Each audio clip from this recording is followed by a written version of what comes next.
The manager of Norway, Stale Solbakken, recently spoke to Sportsmail about Erling Haaland, the superstar of his nation. Solbakken stated, "His body is still developing, and he is still growing.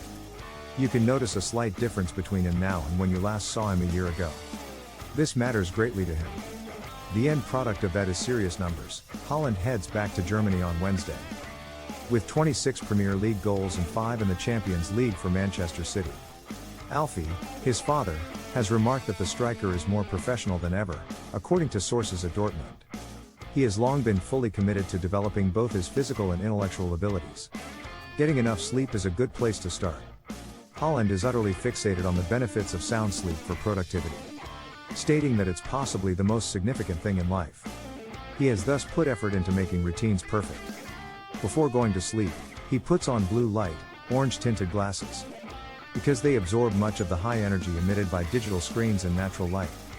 Most nights, sleep is expected to begin between 10 and 10:30 p.m., and electronics are usually turned off well in advance of that time. Oftentimes, Haaland is not reachable and has his phone set to Do Not Disturb in order to avoid interruptions. He performs well on routine blood tests as well as with the Oura Ring, a finger-worn sensor that measures heart rate, stress, temperature trends, and sleep quality. For his sense of style and charisma, Haaland has been compared to Zlatan Ibrahimovic. Nevertheless, Callum Walsh, a former Newcastle United head of sports science, drew a different analogy. He tells Sportsmail, "It is the extreme version. Every detail was considered when determining Cristiano Ronaldo's level. Many Premier League athletes pay close attention to every detail both before and after training sessions." Walsh, however, detects a deeper level of concern with Haaland. Haaland's body mass has significantly increased since his departure from Molde in 2019. He currently weighs about 90 kilograms after stints at Red Bull Salzburg and then Dortmund. The 22-year-old's diet, which can contain up to 6,000 calories per day, has drawn a lot of attention. Josh King, a teammate from Norway, remarks, "I've never seen anyone eat as much as he does. Simply put, he eats like a bear."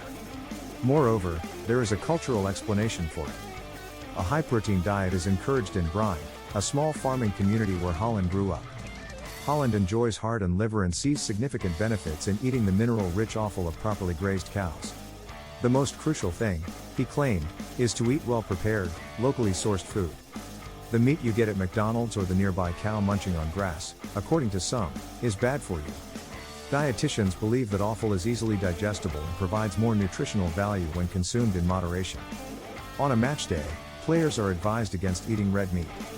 Haaland enjoys fish and eats a variety of carbohydrates, including his father's lasagna. He believes he is skilled in the kitchen as well, having picked up the skill when he left for Molde at the age of 16. One source claims, "Some players are afraid of carbs because they grew up in academies and need to hit targets.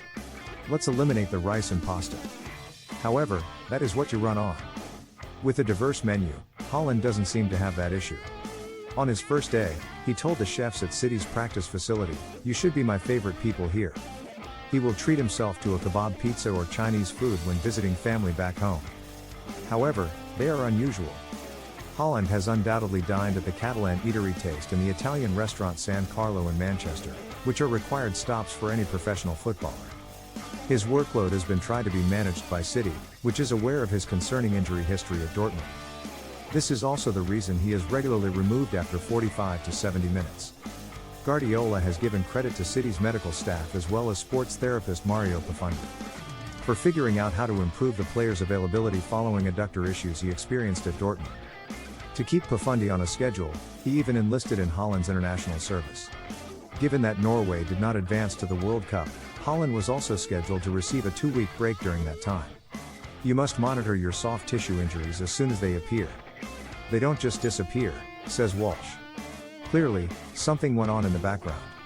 In terms of diet, exercise monitoring, travel, strength, and prevention, they are putting a system around it. They will know exactly what set him off. It might be certain training techniques, like doing a lot of shooting drills or practicing on the grass back-to-back days. Walsh talks about a modest program he started for a player in the Premier League to get rid of recurring hamstring problems. He asserts that sometimes it takes problems to make a player think, "This is annoying me, what can I do?" They realize it isn't rocket science if it then shows signs of improvement following interventions. The couple marries.